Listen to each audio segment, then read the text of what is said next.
Assalamualaikum warahmatullahi wabarakatuh. Salam sejahtera untuk kita semua. Yang terhormat Ibu Dr. Lupi Silpiana Janti SPMPD selaku dosen pengampu mata kuliah konseling multikultural serta rekan-rekan kelas BK 4 2022 yang saya cintai dan saya banggakan. Izin memperkenalkan diri, nama saya Rizal Muhammad Akbar dengan NIM 22010318. Di sini saya selaku moderator dalam berjalannya presentasi pada kesempatan kali ini. Di sini saya tidak sendiri, saya ditemani oleh 3 rekan saya. Yang pertama ada Muhammad Abdul Jabar dengan NIM 22010230. Lalu ada Dinar Andi Padilla dengan NIM 22010262. Serta ada Benitan Bowo dengan NIM 22010264. Di sini kami dari kelompok 3 kelas BK 4 2022 mata kuliah konseling multikultural akan menyuguhkan atau akan mempresentasikan materi mengenai budaya, kognisi, serta emosi. Sebelum kita membahas materi secara mendalam atau secara keseluruhan, alangkah baiknya kita mengetahui terlebih dahulu latar belakang yang menjadi dasar utama dari pembahasan kita pada kesempatan kali ini. Seperti yang sudah saya sebutkan di awal, ada 3 hal yang menjadi topik utama dalam kesempatan kita pada kali ini, yaitu ada budaya, kognisi, serta emosi. Lalu apa saja sih yang membedakan antara budaya, kognisi, serta emosi? Nah, maka dari itu kita artikan dari satu-satu yang menjadi topik utama tadi. Untuk budaya sendiri adalah sebuah pemikiran atau sebuah adat istiadat atau suatu hal merujuk kepada cara berpikir manusia serta dapat menjadi penopang atau menjadi landasan untuk manusia melanjutkan keberlangsungan hidupnya. Lalu yang selanjutnya ada kognisi. Kognisi sendiri dapat diartikan sebagai sebuah dasar pemikiran dari manusia sebelum melakukan suatu hal. Serta yang terakhir ada emosi. Emosi sendiri dapat diartikan sebagai suatu reaksi ketika manusia telah melakukan perilaku atau telah melakukan suatu hal sehingga manusia itu sendiri dapat merasakan apa yang terjadi pada dirinya atau dapat dikatakan juga sadar apa yang telah dilakukannya serta efek yang ditimbulkan dari apa yang sudah dilakukannya tersebut. Nah, sebelumnya saya sudah menjelaskan mengenai latar belakang dari topik utama pembahasan kita pada kali ini.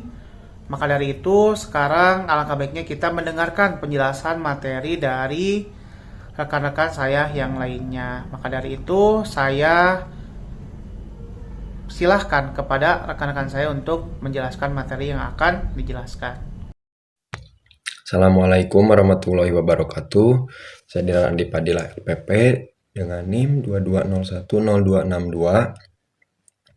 akan memaparkan materi mengenai pengertian budaya. Menurut Kamus Besar Bahasa Indonesia, budaya berarti sebuah pemikiran, adat istiadat, atau akal budi. Secara tata bahasa, arti dari kebudayaan diturunkan dari kata budaya, di mana cenderung menunjuk kepada cara berpikir manusia. Kemudian, menurut Sumarjan dan Sumardi, Sukanto tahun 2007 merumuskan definisi kebudayaan sebagai semua hasil karya, rasa, dan cipta masyarakat. Karya masyarakat menghasilkan teknologi dan kebudayaan, kebendaan atau kebudayaan jasmania atau material kultur yang diperlukan oleh manusia untuk menguasai alam sekitarnya agar kekuatan serta hasilnya dapat diabadikan untuk keperluan masyarakat. Dan yang kedua ada bentuk dan komponen budaya. Menurut J.J. Hunigman, Kunjaraningrat tahun 2000, wujud kebudayaan dibedakan menjadi 3, yaitu yang pertama ada gagasan kebudayaan. Kebudayaan berbentuk kumpulan ide, gagasan, nilai-nilai, norma, peraturan yang sifatnya abstrak. Wujud kebudayaan ini terletak di alam pemikiran warga masyarakat. Yang kedua ada aktivitas. Wujud budaya sebagai suatu tindakan berpola atau sistem sosial, terdiri dari aktivitas manusia yang saling berinteraksi mengadakan kontak, serta bersosialisasi di lingkungan sekitar. Yang ketiga, ada artefak. Menurut Dayakisni dan Yuniardi tahun 2012 menyatakan bahwa budaya memiliki pengaruh dalam pembentukan emosi manusia. Sebagai contohnya, Matsumono tahun 2004 menyatakan bahwa orang dengan budaya yang cenderung individual sangat mungkin lebih asertif dalam mengekspresikan emosionalnya daripada orang yang berasal dari budaya kolektif. Mungkin cukup sekian pemaparan materi dari saya. Assalamualaikum warahmatullahi wabarakatuh. Perkenalkan, nama saya Muhammad Abdul Jabar. Saya di sini akan menjelaskan tentang kognisi. Oke, apa sih itu kognisi? Kognisi menurut Matsumoto pada tahun 2004 merupakan salah satu istilah umum yang mencakup seluruh proses mental yang mengubah input informasi yang masuk melalui indera menjadi pengetahuan. Nah, selain itu menurut Tridayakisni pada tahun 2012, di dalam kognisi terjadi proses di mana terdapat pemberian kategorisasi pada setiap benda atau objek berdasar persamaan dan perbedaan karakternya. Nah, apa sih pengaruh kognisi pada multibudaya ini atau multikultural ini? Nah, antara lain pengaruh kognisi ini adalah satu, kecerdasan umum, yang kedua genetik epistemologi, lalu yang ketiga cara berpikir, lalu yang keempat kontekstualis cognition. Nah, mungkin segitu saja pemaparan materi yang saya berikan. Baik, di sini saya akan menjelaskan apa itu pengertian emosi. Menurut Dayakisni dan Yuniardi tahun 2012, emosi adalah perasaan subjektif yang diasosiasikan dengan serangkaian perilaku tampak tertentu, seperti senyum, muka merah, dan gambar tak rahang yang dihubungkan dengan respon fisik periferal semacam debaran jantung, berkeringat, atau gangguan pencernaan.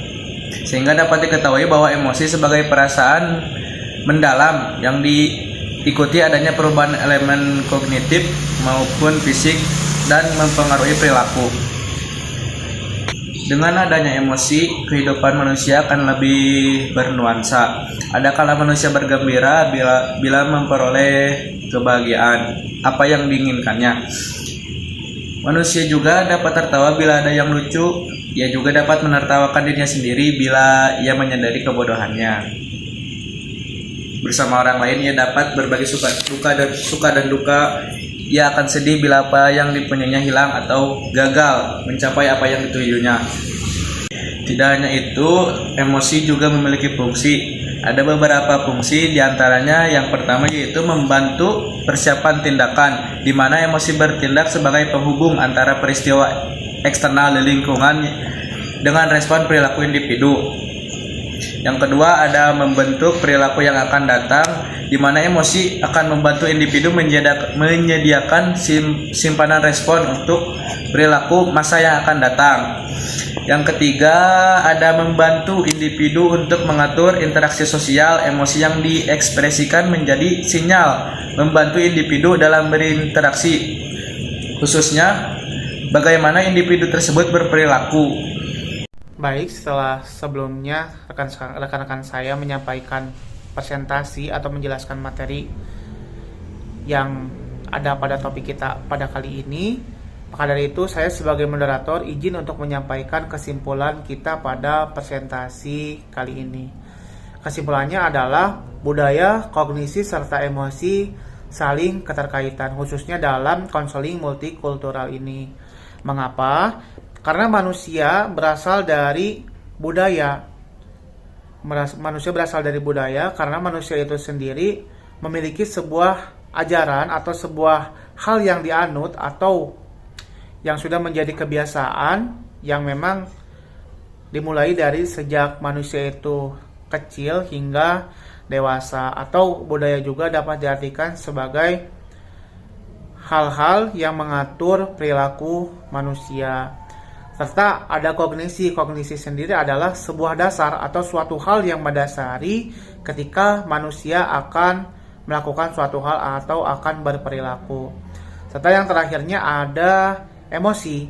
Emosi adalah sebuah efek atau sebuah timbal balik dari apa yang sudah dilakukan oleh manusia ketika manusia sudah dapat mengimplementasikan apa yang sudah ada di dalam kognisi manusia tadi yang sudah saya jelaskan.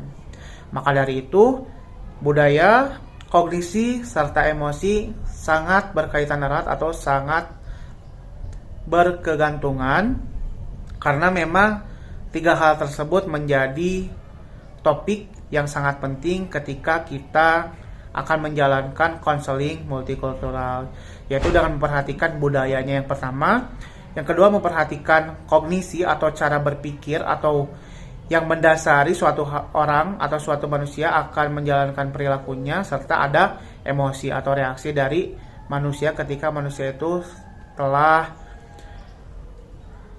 melakukan hal-hal yang ada dalam kognisi tadi. Mungkin cukup sekian presentasi kita pada kali ini.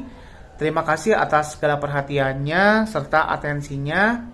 Saya selaku moderator izin undur diri. Sekian, terima kasih. Wassalamualaikum warahmatullahi wabarakatuh.